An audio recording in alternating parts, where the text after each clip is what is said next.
Hey, everybody, I'm Dr. John Sherk. It's Wednesday morning yet again, 11 o'clock Central, and this is Brown Bag Lunch, where I bring all manner of tips and tactics and methods and strategies to improve the lives of technicians. So, what I want to talk about today is the relationship between attitude and luck. This has been on my mind a little bit recently. Um, if you because I've had a few things happen that could consider very good luck for me recently. Um, One of them is a relationship with a university where we're bringing in sales interns, and it's creating a really positive dynamic for us as a company. Um, and when I talk about it with other people, they say, "Man, you really lucked out," which is true. But um, this is what I want to say, and I'm going to tell the story a little bit.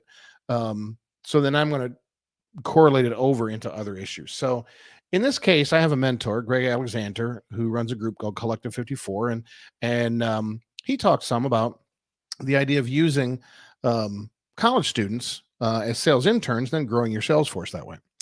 So so that it raised my antenna to the issue, right? When anytime you're choosing an attitude, you're choosing what to pay attention to and what you're not going to pay attention to. That's fundamentally what an attitude is. There's forces outside of you that are saying, pay attention to me, pay attention to me, pay attention to me.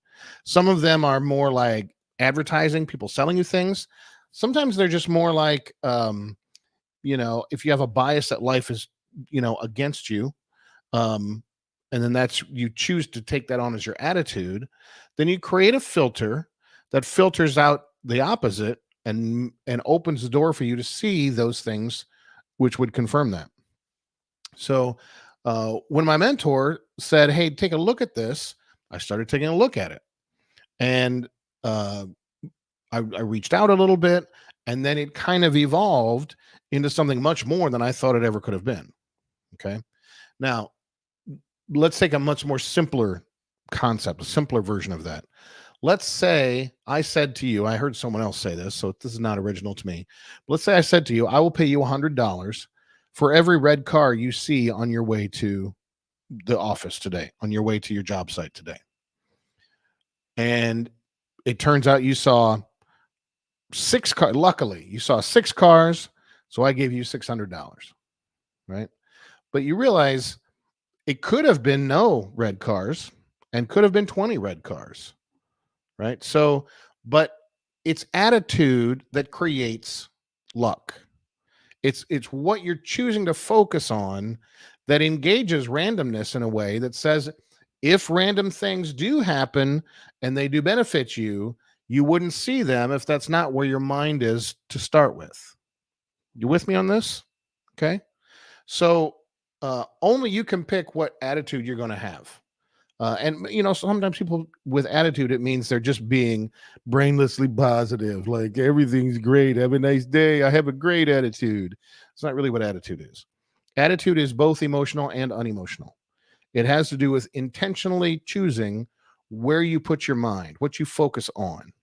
Right. So if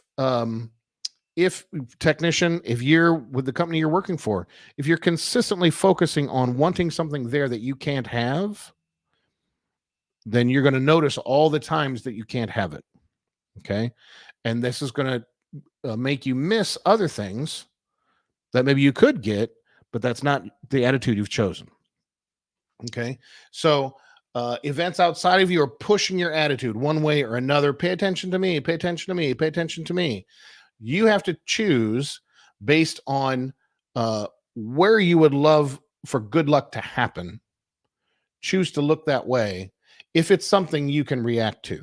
You can't really react to a lottery. You can buy a lottery ticket, but but you can watch for red cars, count them, and get paid.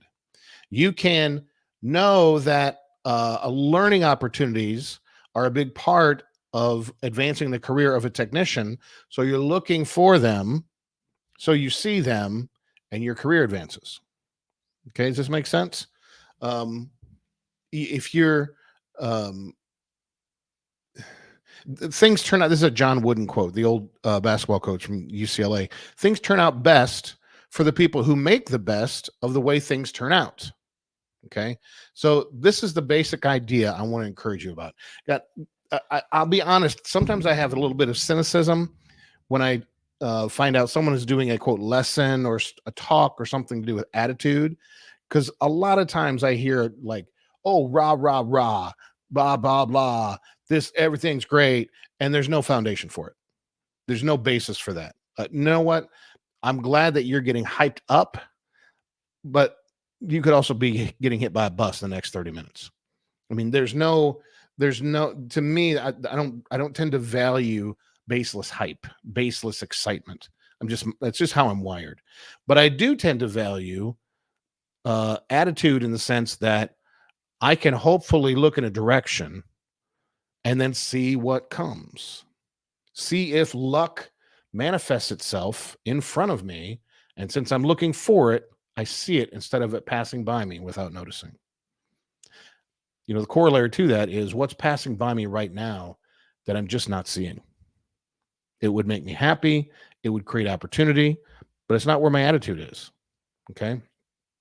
And then secondarily to that, your attitude will also determine your actions. If you're not choosing your attitude, the things you take action on, you'll be more reactionary to whatever's happening around you. And if what's happening around you is negative, you'll be stuck in a negative loop because you're reacting to it. When you're choosing what to pay attention to as an attitude, your behavior will chase behind that, and it will take you down a certain road based on where you're wanting to go instead of where external waves are blowing and tossing you in the wind. Okay. And then thirdly, as you choose your attitude, other people around you will tend to align with you because there's a lot of people who don't choose their attitude and they're responding to who and what is around them. So if you are what is around them and you're choosing to look in a positive direction or look at certain kind of opportunity, they're going to look where you look because that's just how they're living their life. And you'll generate more of that around you. So if you have people on your team who have bad attitudes, as you choose yours, you can pull them in and create a better environment for your team. But it begins with your attitude, meaning what you choose to pay attention to. Okay. So those are three thoughts there. Your attitude is a choice. What you pay attention to will determine whether you have good or bad luck, quote unquote, based on the randomness that you're choosing to look toward. Okay. Number two, your actions will follow your attitude, which is a natural course of things. And the people around you will tend to look where you're looking because they're more reactive if you choose your attitude. They're more reactive if they're not. Okay. So, all right. So the relationship between attitude and luck, think about it. Think about it. There's good things that happen and there's a randomness to the world. But even right now, if your attitude isn't great, there's probably random good things happening around you and you just can't see them because that's not where you're choosing to look. Okay. So it's my tip for this week.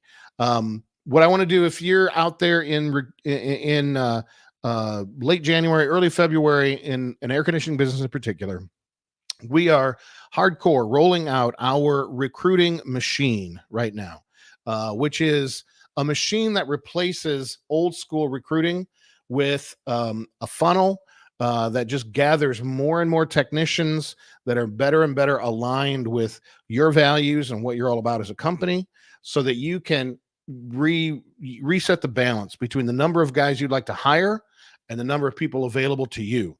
That big market out there where there's, sort of the government level of like all of the need and all of the techs available, that's not really something you can control. What I can tell you is that 51% of all the technicians out there are looking right now. And so if you go and look the right way, look in the right direction with the right strategy, you can go find the guys that you need, but you have to be specific about it. And that's what we do in the recruiting machine. So if you'd like to find out more about that, please reach out below, make a comment. We can follow up from there. No pressure. But it's that time of year where if we get this thing built, by the time it starts getting hot out, you should have plenty of guys in the pipeline to go hire to meet all of your business needs. All right. I'm Dr. John Sherk. Thanks for checking in this week, and we'll talk to you next week.